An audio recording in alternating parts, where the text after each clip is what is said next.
I don't know where to go with this one. There's so much that we can talk about in only an hour to do it. I just really don't know. Where do I take it? Do I go COVID? Do I go cancer? Do I go all of the above? Do I go ivermectin? Or do I go, antiparasitic medications, repurposed drugs? I really don't know.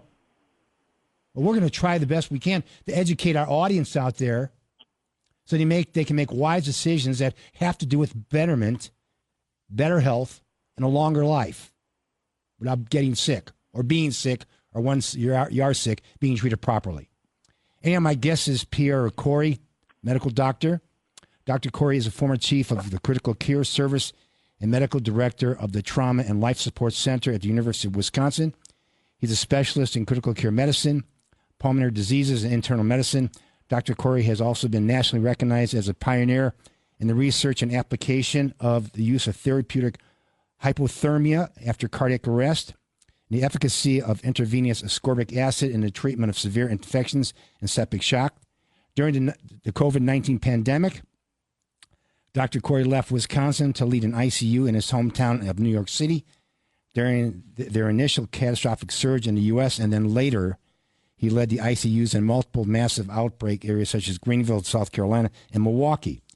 From the first onset of COVID-19, under the leadership of his close colleague, Professor Paul Merrick, Dr. Kory helped form a nonprofit organization made up of an internationally renowned work group of critical care experts called the Independent Medical Alliance. The group's efforts led to their early identification of the potency and high efficacy of the medicine ivermectin in both the prevention and early treatment of COVID. Dr. Kory then became the lead author of the ivermectin research manuscript, which first demonstrated the efficacy of ivermectin in COVID-19, followed by his viral, I love that, testimony in Senate Homeland Security Committee meeting on December 8th, 2020, which I saw. In 2022, Dr. Kory started an independent telehealth practice called the Leading Edge Clinic. The Leading Edge Clinic treats patients in all 50 states for long-haul post-COVID vaccine injury, adjuncting cancer care treatment, and several other targeted medical services. He's a no-nonsense medical freedom advocate. That's what I love about you, Dr. Kory. I love that. I'm a no-nonsense trainer, dietitian. Okay, I go way back with this stuff. I asked my sister to join us because she deals with old people. She's a hospice nurse out of Illinois. And she's been following ivermectin and COVID and all this stuff for a long, long time. What really spiked my interest and why I had my show producer contact you, I really do appreciate your time. Yeah, no worries. Is I heard you on Vicki McKenna's show out of Milwaukee, 1130 WISN. And we're going to go two ways today. We're going to first talk about your discussion with her in cancer and ivermectin and how our professionals really are not approaching cancer treatment correctly for what this really is. It's a metabolic disease. And then we're going to talk about COVID-19 and all the different things that ivermectin and some other natural things we can do to help with this problem in this country. Cancer, Dr. Kory, cancer. Yeah. I've been talking about this for over 30 years. When my brother-in-law was first diagnosed with stage 4 non-Hodgkin's lymphoma, and our discussion with him was, we need to get you on a low-carb diet, keto, you can call it that. Yeah. And some natural therapies, okay? And by the grace of God, 6 months later, his cancer was completely gone. And so it made a firm believer of me because I actually treated my disseminated valley fever, and that's big here out in the valley fever. I had to kind of spread, though. It went into my bones with a low-carb diet, a keto diet, if you want to call it that, and natural treatment. So I said, I've got to get Dr. Kory on. We've got to talk about this. So can you talk to us more about the metabolic disorder when it comes to cancer, okay, and how they've got basically sidetracked to looking at this as more of a mutation? Yeah. Yeah, it's such an interesting story, right? And it speaks a lot about, science and how it progresses. And it's something I've been studying now for the last few years, just seeing all the perversions that happened to science in COVID. And you look historically, and it's kind of the same story over and over. But in particular with cancer, what's interesting is that, cancer has been has been driven by something called the somatic mutation theory for about maybe 70, 100 years now, which is this idea that cancer arises from a mutation in the DNA in the nucleus. And that theory, in my opinion, and many others now, was overturned, I would say, completely overturned about 15 years ago, about 2010, based on the seminal work of Thomas Seyfried. And, that metabolic theory of cancer is literally the prevailing theory, and it's much more scientifically correct than the somatic mutation theory. And briefly, what the differences are is that it's sort of a chicken or the egg argument, which is for years, decades, right, people thought cancer arose from mutations in the nucleus, when actually it starts in the mitochondria. Mitochondria is the energy-forming units of the cell. It also has many other different functions, but that mitochondria, which typically make energy from oxygen, what you and I had talked about, or you and I communicated, but, Warburg, 1937, he won the Nobel Prize because he discovered that cancer cells rely predominantly on glucose and not oxygen. So they're fundamentally different in terms of metabolism. Metabolism is the processes that make energy. And so, but what the problem was with Warburg is he never could, and no one else really could explain why that mattered. And it was through the discoveries of a bunch of different research groups over the next sort of 70 to 100 years that culminated with Seyfried's work, where they finally showed that what happens with cancer is your mitochondria get damaged, and then everything downstream occurs, including mutations. And some cancers don't have mutations, so it's not like cancer is a mutational disease. And so the vast majority of cancers are coming from defects in the mitochondria. And like you talked about with, I think it was who was it, your brother? My brother-in-law. My brother-in-law. Yeah, brother-in-law. You put him on a keto diet, and that's one of the foundational aspects of how we approach cancer is that we really cut down on the glucose, this idea of starving the cancer cell. And that is very effective. I mean, if the cancer cell needs glucose to survive, if you limit its supply and uptake of glucose, it can't survive. And so that's one way in which we mitigate or slow the growth of cancers. And then along with that, we use a whole host of repurposed drugs, readily available, FDA approved, decades of safety, really well-tolerated medicines that work on many other pathways that fix all the abnormalities in the mitochondria. So I don't want to get too geeky or sciencey, right, but that's kind of like a broad stroke of what the differences are, why that theory changed, and how it guides our therapies. Okay, so we look at ivermectin as being anti-parasitic. Yep. It also has antifungal properties. Yeah. Ivermectin is, the Nobel Prize winner, Satoshi Omura, the Japanese microbiologist who won the Nobel Prize for discovering ivermectin, he, in his acceptance speech, he called it the wonder drug. And it really is. It's because, number one, it's one of the safest medicines in history. I mean, you can take it just doesn't cause any real problems. I mean, there's a couple of mild and, somewhat, I would say there's a couple of side effects you have to watch out for, but they're very easily treated with either reducing the dose or even if you stop it, it goes away, and they're not a problem. But, I mean, you remember, ivermectin has been given across the world to eradicate parasitic infections for free, freely distributed to men, women, and children over decades. And so there's not a lot of medicines you can do that with. And so it's incredibly safe. But then to your point, it has immense antiviral properties. It literally kills RNA viruses. It has some antibacterial properties, but it has lots of anti-tumor properties. And so the ways in which you can use ivermectin to treat illness just keeps increasing. And, it's also highly anti-inflammatory. And so you see a lot of people, there's tons of testimonials of various conditions responding to ivermectin, but cancer particularly, it has a number of mechanisms which inhibit the growth, proliferation, and division of cancer cells. And so it's like one of our mainstays in cancer. And when I treat cancer, I use combinations of repurposed drugs that have either redundant pathway inhibitions or synergistic pathway inhibitions. And there's a lot of pathways that repurposed drugs treat that can affect the cancer cell. And so we've really seen really, really good success. And, going back to the safety, right? We're not making our patients toxic, right? We're not injuring them with radiation, making them ill with chemotherapy. And I would say the most important topic I think about now is the topic of, I don't know if you're aware of this, the topic of a cancer stem cell, which is also a relatively recent discovery. The first cancer stem cell was discovered in 1994 in leukemia, and then the first solid tumor discovery was around 2004. But that is a really interesting topic, and I think that changes how we approach cancer, because cancer stem cells are literally why cancer is so hard to cure, because things like chemo and radiation, they kill cancer cells, which form the majority of tumors. But there is a small population of cancer stem cells which can self-renew and are resistant to chemo and radiation. That's why you get recurrences. That's why you get metastases. Metastases come from cancer stem cells.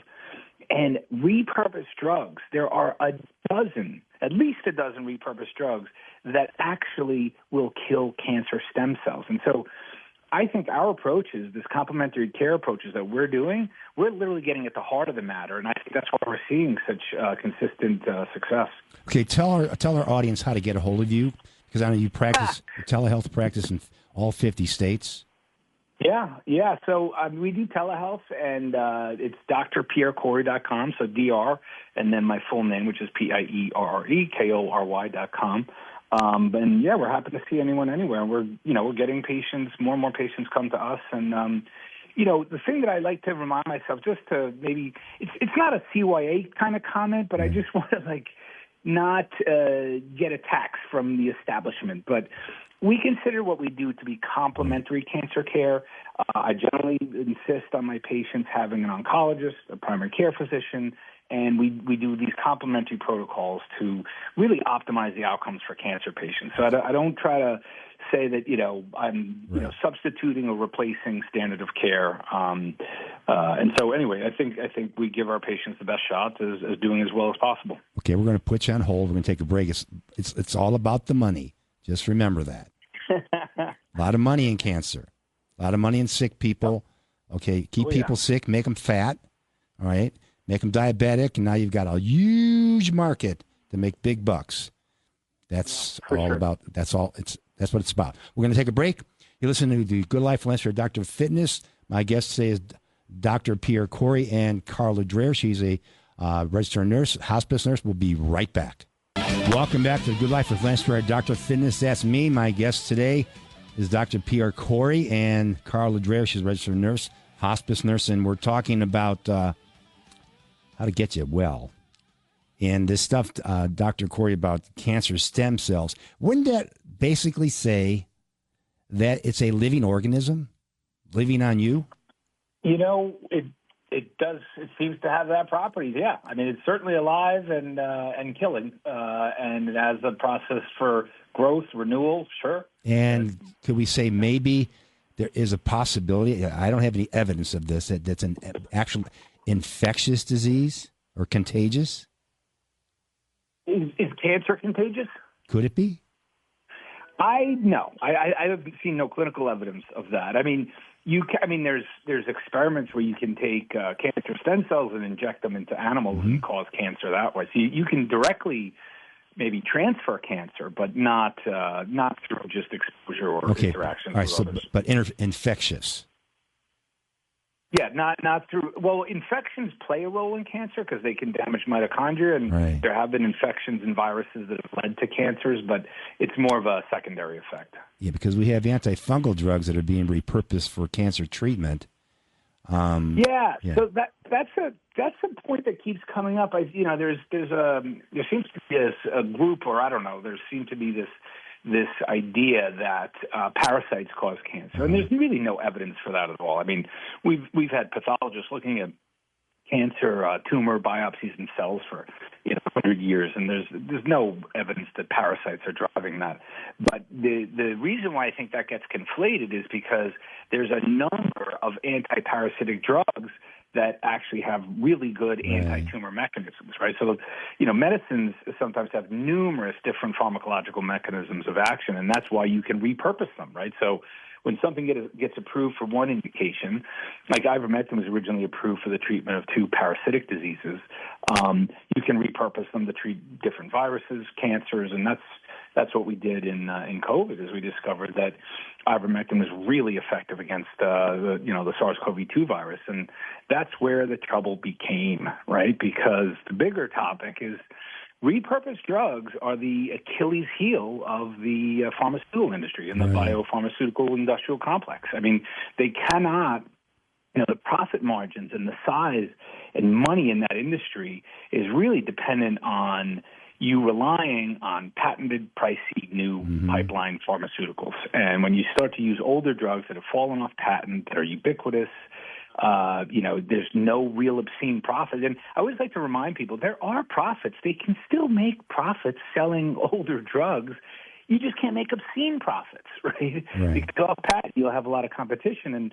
But they really try to destroy. And as you mentioned in the introduction, when we got interested and we identified ivermectin as being highly effective against COVID, wow, that's when our world started to crash down. I mean, my former academic career ended. In fact, a lot of us in the FLCCC, which is the nonprofit that I started, our careers are over because of that. We were branded as quacks, misinformationists. I had my boards revoked, all sorts of things. As you get to see, so I got a front row seat to see what happens when you poke the bear, right? When you start to threaten the markets which opened up for COVID, which were just insane, right? The markets for the vaccines, for Paxlovid, remdesivir. I mean, that machine is massive, and they do not tolerate competition. And they go after doctors who threaten those profits. Now, I can say this because I'm not a medical doctor. I can get away with this stuff. And Carla, if you have something you want to say, jump in there. I'm going to be 70 in June. I consider myself to be very, very extremely fit for a 70-year-old male. Okay? These medications were made, all right, COVID-19 vac, the jab, for who? Fat, diabetic, old people like me, all right? I personally feel, and again, I have no evidence of this, but I can say it, all right? They can't pull my license away from me, is they're made to speed up the end-of-life result, get us out of the way. And so our diseases progress quicker, so we leave this earth faster. Because it's like this, you get a certain point in your life, you work your butt off, okay? You're collecting Social Security, you're on Medicare. Everything is good until they take all that back. Well, how do they do that? Get you sicker and put you on more medications, so you die sooner. Yeah, but I'm finding in hospice that's not what's happening. It's medications are keeping people alive way too long that really don't have any kind of quality of life. And there's a lot of money that's being spent on those medications. I personally, I have a lot of different feelings about why they brought that shot out. But, I think we were just a bunch of rats to them, and they were experimenting, and they're trying to figure it all out. I think it was a bioweapon. I think all kinds of things. But in the field, I'm seeing a lot more illness of younger people. When people come to me with cancer, they're so far gone now, and it rips my heart out that I can't refer them to something like this kind of treatment, because they've been beat to crap so much with the traditional treatments that it's too late now. When cancer patients come into hospice, it's too late in the game. They wait too long. A majority of them do. If they come in a little bit sooner, they'd live longer, quite frankly. And we could treat them as a whole instead of as an experiment. There's a hospice, a physician that runs a hospice company or whatever. I don't know his name off the top of my head. He wrote a book and everything, but he said that it's funny when people come to him, they know where the pop machine is at the hospital, but they don't know that they're that close to end of life. Jeez. And that's the truth, because the physicians aren't being honest with them, and they wait till there's absolutely nothing more they can make money off of them on, and then they push them off on hospice, and then it's too late. And I would love to tell everybody about this protocol. I think it's awesome. I think that people should, Dr. Kory, like you said, you're not taking the place of other treatments, but you're helping to enhance that. I think that's very important. The problem is people aren't even given that opportunity. They don't even know anything about this. And in the state of Illinois, forget about it. It's a blue state. You forget it. And, you know, they're not going to tell you any of this. You're touching on an important point, right, which is what happens is that, you know, the industry, the pharmaceutical industry, the medical complex is so powerful. And what's odd is there's a good portion of the country that has an implicit faith and trust, right, in these institutions of science. And they think that, you know, it's geared towards, you know, getting the best treatments, you know, the most advanced, the most expert treatments that are the most effective. And so they trust what comes out of, you know, highly educated doctors who go to school for a long time and they're trained and then they offer these treatments. And when you propose an alternative to many people where you say, you know, we have these other approaches which work really well, they don't believe it because they believe that if those things worked, well, then they would be in use and they would be recommended. Yes. They don't understand that the financial interests are not around. It's not about discovering effective therapies. It's really around discovering profitable therapies. And so there are a lot of people that come to us and they trust, you know, that I'm very evidence-based. I mean, everything I do has immense amount of evidence for it. Like, in fact, there's tons of evidence for repurposed drugs in cancer. And I'm very science-based, but I think many people think that what we're doing, you know, this alternative, it's quackery, it's a hoax, you know, we're making money off of this. And it really the opposite is true. And so it's sad that people are still trusting a system that, especially after COVID, because I'll just say briefly, I mean, before COVID, I really had very little idea of the scope and the scale and the distortions of the medical industry. I was part of it. I was a leading academic at a major academic medical center. I was really well known in my specialty, and I kind of was a pioneer in a few different therapies. But I had no idea. And it was COVID that exposed everything. Because the behavior and the way the system behaved in COVID was just, I couldn't believe it. There was nothing scientific. They were just violating scientific principles left and right. And from the get-go, I mean, from staying at home until your lips turn blue, I mean, what an absurdity. I mean, there is no disease that you cannot treat. There's always something you can try, whether you have a randomized controlled trial or not, right? One of the worst absurdities was this sudden denial of natural immunity. So, you know, a mainstay of knowledge of treatment of infections for, you know, a century or more, and suddenly overnight the FDA puts a page up on their website saying, you know, don't check antibodies before vaccination, and suddenly you had a whole country being vaccinated, half of whom had already had COVID. I mean, it's just absurd. And anyway, I learned a lot in COVID, and I'm a different guy now. I'm a different physician. And treating people all the same. Nobody was treated individually. Yep. You know, as a nurse, I'm told I'm supposed to give everybody the information I possibly can. And during COVID, I had to keep my mouth shut. And if you knew me personally, you would be saying, wow, that had to be difficult. Because I don't like to keep my mouth shut. When I know something is right, I like to say it. And I'll give them information. I still walk around and see people with masks, and it takes everything in me.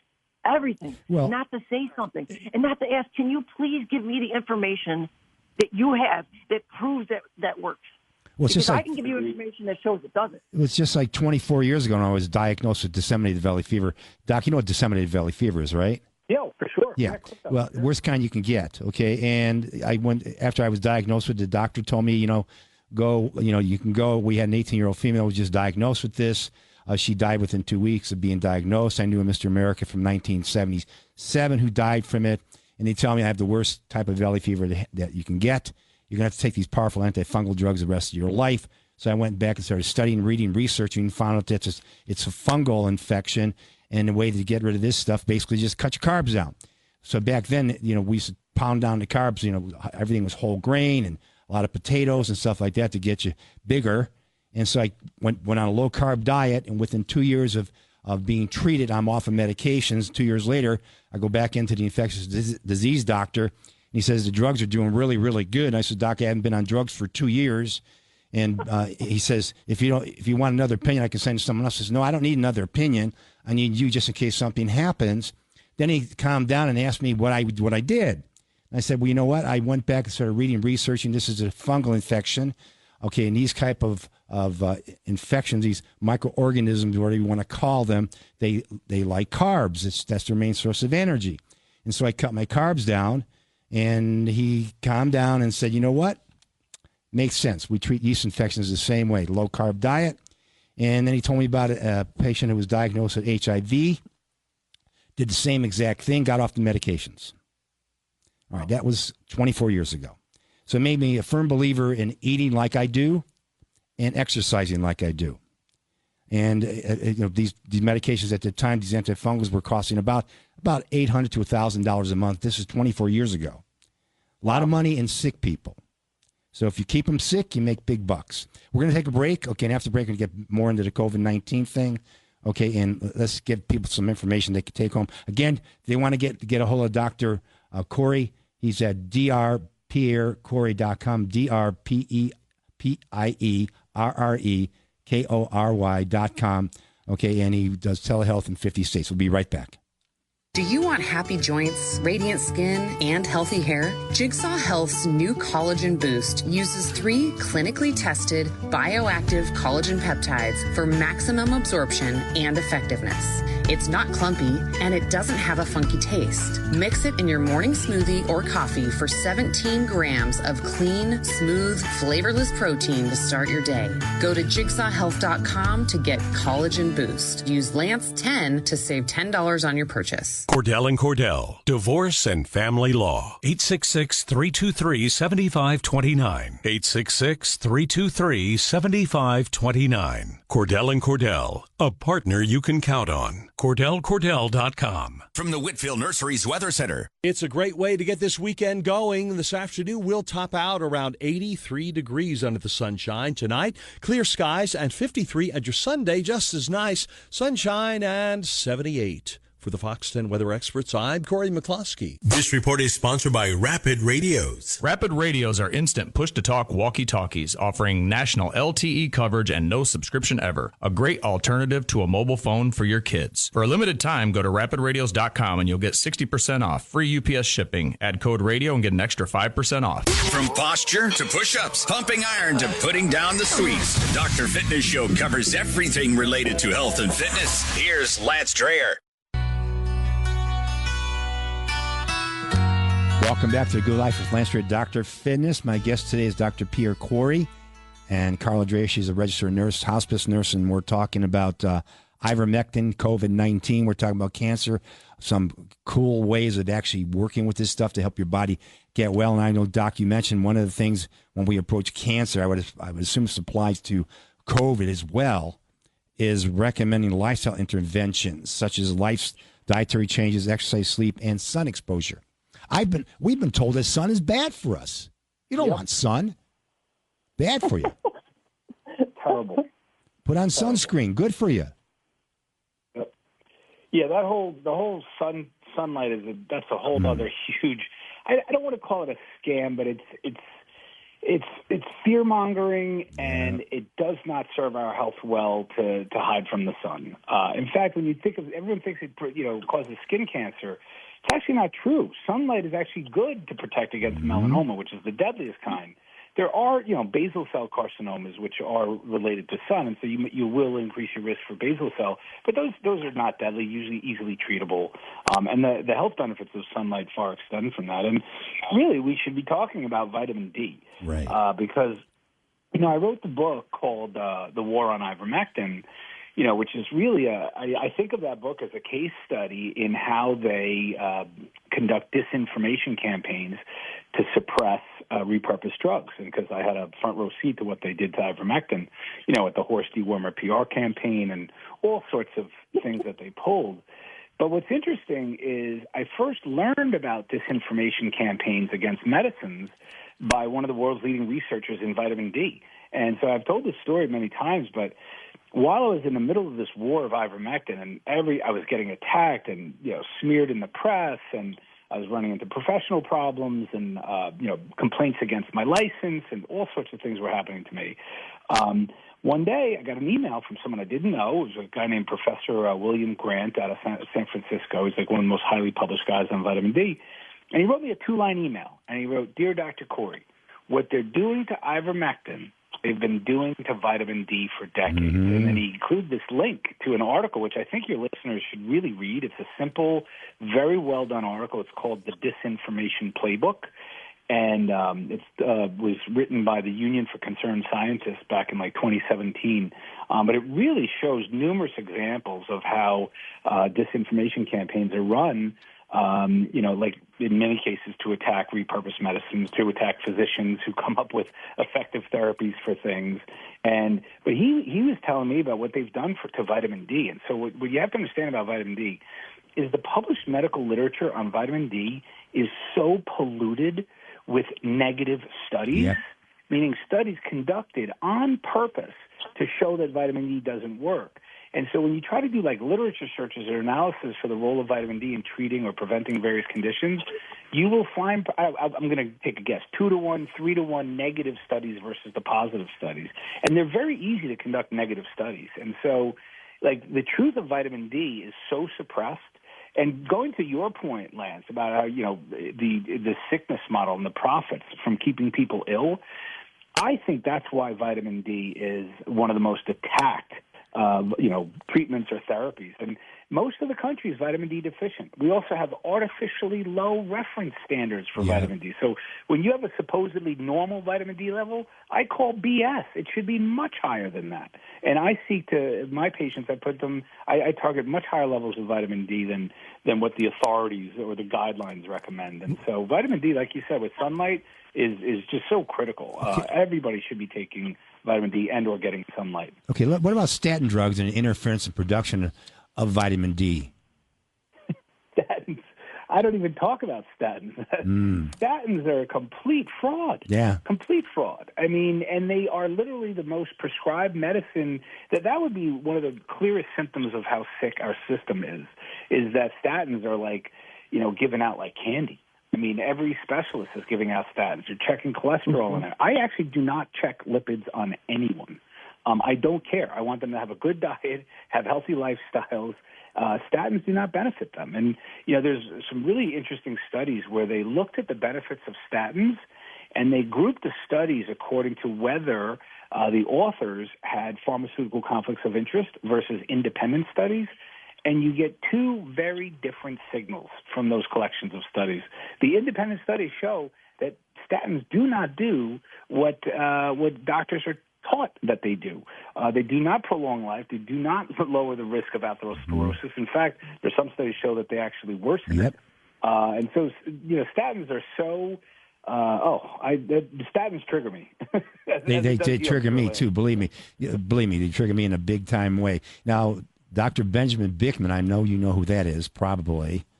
Okay, heard of him, yeah. Wrote his book, Why We Get Sick, and he says in his book that 88% of our population has a metabolic dysfunction, insulin resistance. Yep. That's huge, literally. So the bigger the number, the more drugs we can sell, the more money that we make. Lance, real quick on that, I hate to hammer. I sound like Johnny One Note with the ivermectin, but you keep having me talk about it. But just this week, me and my partner, Paul Marek, we uncovered a whole bunch of studies. Ivermectin is phenomenal at increasing insulin sensitivity and improving your metabolic status. And so it actually has effects in treating diabetes. And we have a colleague who started ivermectin, and his A1C went down into the normal range.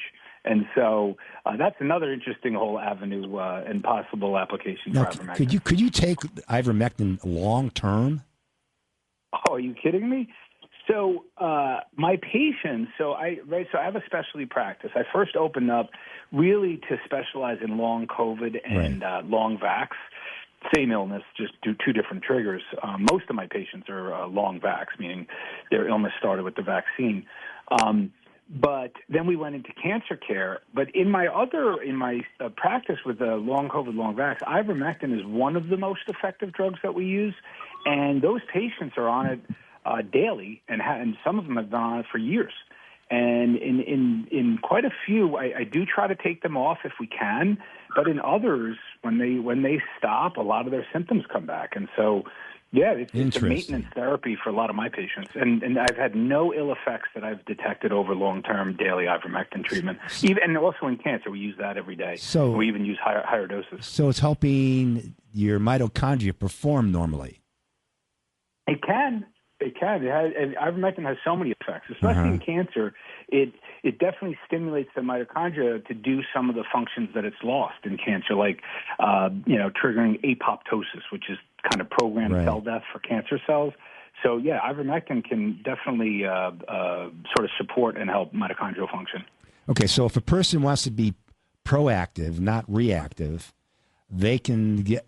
I bet you this stuff protects against flu too. They can get themselves on a low-dose ivermectin and stay on that. That's getting into territory. Like, I don't think that's dangerous. Like I said, there's no harm, and ivermectin's so safe.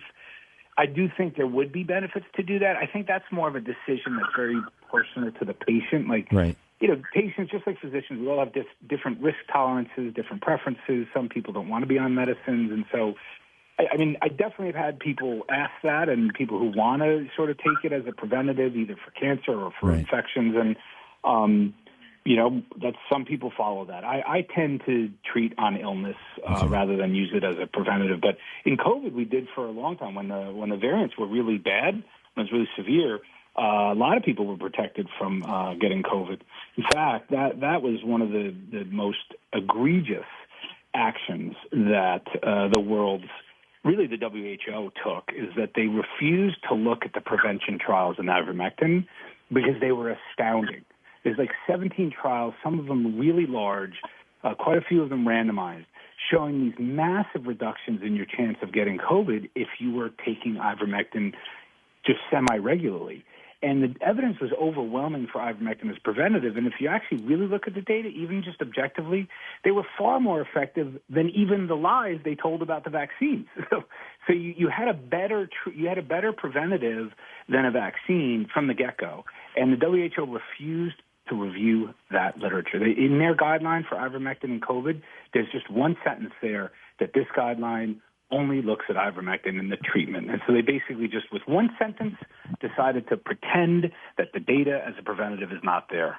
Okay, we're going to take a break, and after the break, let's talk about where ivermectin actually comes from. If I understand it correctly, it comes from dirt. We'll be right back. My guest today is Dr. Pierre Kory, and Carl Drescher is a registered nurse, a hospice nurse, and we're talking about COVID, ivermectin, and Dr. Kory, before the break, I said COVID, actually, ivermectin comes from the soil. Yeah. Most people don't realize that. Yeah, by the way, it's such a cool story of how it was discovered. I love telling this story. So Professor Satoshi Omura, who won the Nobel Prize for discovery, he was a microbiologist. And what his specialty was is he tried to find microorganisms and tried to study the compounds that they secrete in order to protect themselves from predators, right? So other insects, other microorganisms. And so a lot of them secrete substances which, poison other things that could attack them. And so what he would do is he would dig through the soil, and he would bring back all these samples to the lab. And he one day was on a golf course outside of Kyoto and was taking samples. And when he got back, there was a bacteria that was in the soil. It was called, it's now called Streptomyces ivermectin, which is the parent compound of ivermectin. And they put it in like a culture dish, and they noticed that, I think they put it in like around like different worms or parasites. And they noticed that anything close to these microorganisms would be killed off. And so that's how he discovered the therapeutic properties of this microorganism and this substance that it secreted. But the coolest part of the story is that particular microorganism has never been found anywhere else in the world. And so you had this Japanese researcher who was looking for certain microorganisms, and he happened to have found the one that made ivermectin. Had he been like Mexican or, Russian or Chinese, he would have never found ivermectin. And so just kind of a cool story. Interesting.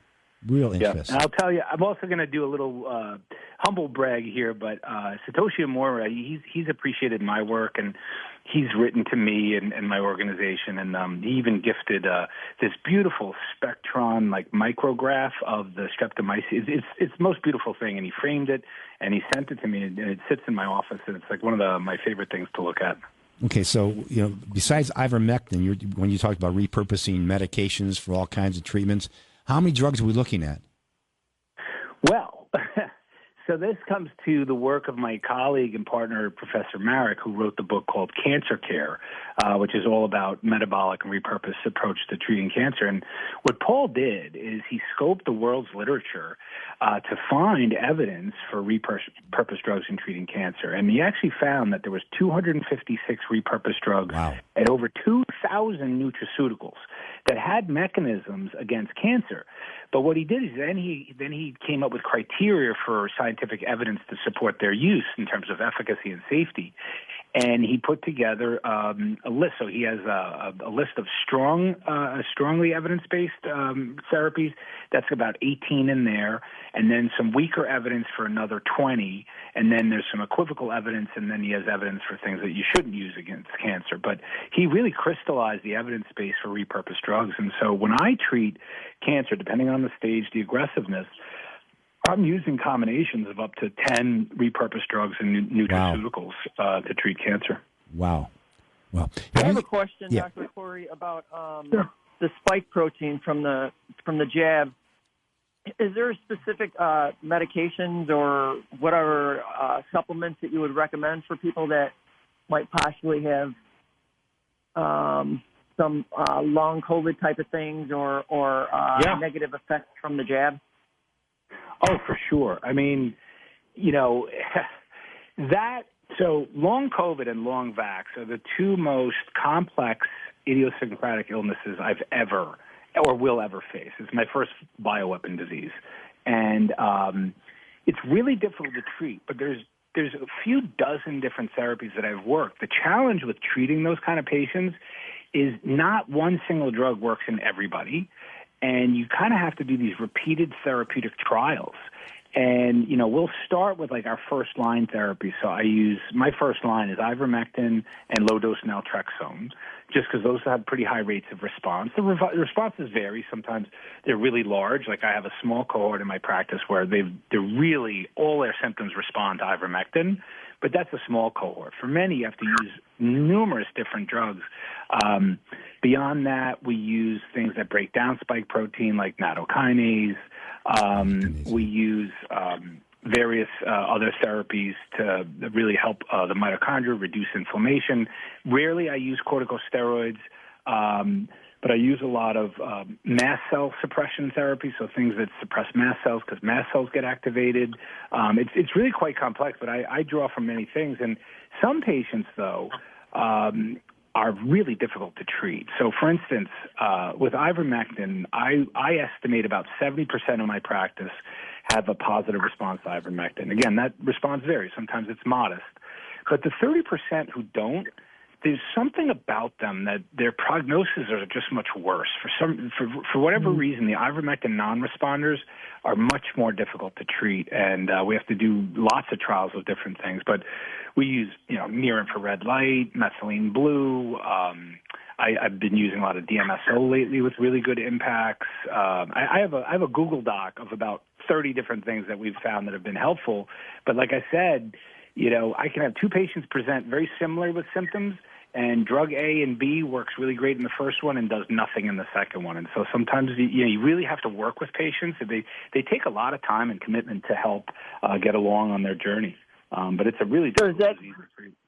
Does that seem to be more tied to the people that have neurological problems, like some of those people that came forward? I think the cyclist, Kyle, I don't remember his last name. Yeah, I know Kyle. It was really injured from the vaccine. It doesn't seem to be. It seems like he's had some form of treatment. He's gotten a little bit better, but it doesn't seem by much. Although he had heart problems, correct? Myocarditis. Yeah, well, he had a pericarditis. He also had severe mast cell activation syndrome, and he had really severe meso, but he's actually gotten quite a bit better. I'm not his doctor, but I know him, and I've talked to him because I heard he'd made a lot of improvement. He's not back to professional racing, but he's much, much better. Many of his symptoms have gotten under control with treatment of his mesos. And what about this new Yale study that came out? Did you see that with the vaccine-induced AIDS situation? Yeah. So I wrote about that. I think that's a very small study, and it is interesting in that it did find some immunologic problems in those with chronic symptoms, that they had exhausted T cells, and that there was some dysregulated immune profiles. But I think that paper, which was really a seminal paper, it's not peer-reviewed and published. It's just on a preprint, but it's gotten a lot of attention because it's the first paper really to show that there's something called what I call long vax, or they called it PVS, post-vaccination syndrome. Because like I said, I've known that for years. My whole practice is people with long COVID or long vax, and 70% of my practice, it all began after the vaccine, not from COVID. So the vast majority of people with these long-term syndromes are actually long vax, but the system only recognizes long COVID as a disease. So that paper really finally put into I think it introduced the concept that long vax is a real thing. And I wouldn't say it's the majority. I wouldn't say that they said it's the majority, but I know from direct experience that the majority of patients chronically ill. And just so you guys know, without getting too far into this, but long COVID and long vax, those are new names for an old disease. That disease is called myalgic encephalitis chronic fatigue syndrome. And that's been recognized for decades, always been associated with various infections like mono, Lyme disease, mycoplasma. Various infections can cause ME/CFS, but SARS-CoV-2 and the spike protein causes huge rates of ME/CFS. And I have a whole practice.